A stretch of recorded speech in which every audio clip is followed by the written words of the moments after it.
If Webster's dictionary featured a graphic description next to the phrase elitist liberal, it should be this one. Yes, Joy Behar, co-host of The View, darling of the regressive left. Behar embodies everything about an elitist liberal. She thinks she's smarter than us. She thinks she's better than us. She wants to tell us all how to live. And the worst part is that Joy usually has no idea what she's talking about.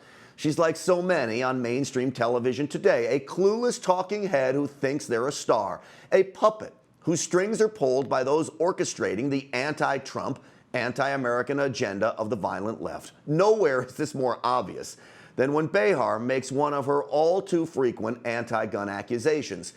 Behar's co-host, Jedediah Bila, spoke in support of a new Texas law that allows licensed to carry holders to carry concealed on college and campus universities.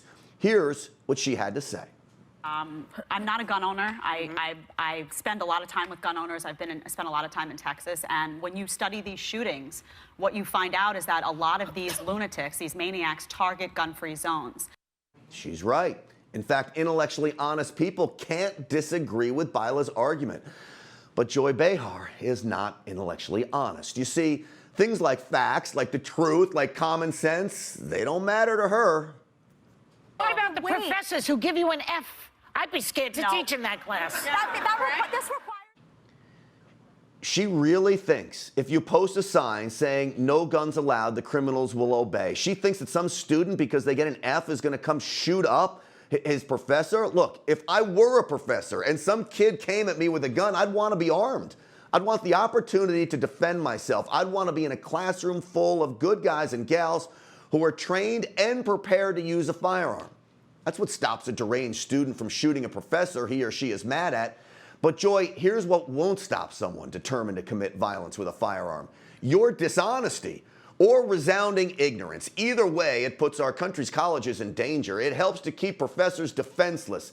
It makes our students vulnerable. And it leaves college women without an equalizer. Just ask rape survivor Kim Corban, a friend of mine, why she advocates for the Second Amendment. And maybe you'll understand why our young men and women should be allowed to protect themselves with a firearm. After all, it is their right, you know. They deserve the same safety you get from your armed guards in your studio, the same studio where you make your senseless claims. Because, Joy, the gun control you support doesn't safeguard the innocent. It empowers the violent, the psychotics, the angry, the criminals who will use a bat, a car, a bomb, a knife, or their bare hands if they are determined to cause harm. Don't give the bad guys the upper hand, Joy Behar. And while I'm at it, if you're going to talk about suppressors, please learn what they are. Listen to this.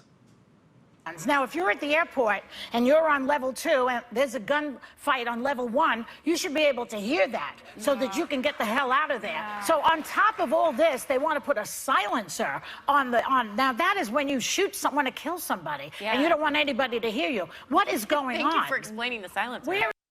Thank you. Thank you for explaining the silencer. Explaining it? I don't think so. These ladies actually believe each other's bullcorn.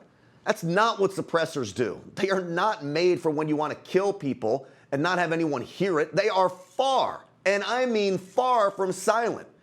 Joy Behar and the rest of the crew on The View have clearly been watching too many movies. Sadly, as usual, they are speaking on something they have no idea about. And Joy Behar, if you are too lazy to educate yourself before speaking to your ever-dwindling audience, then have one of your many assistants do it for you. And if they are unavailable, Joy, you can always ask me. I'm more than happy to help if you're willing to listen. I don't think you are.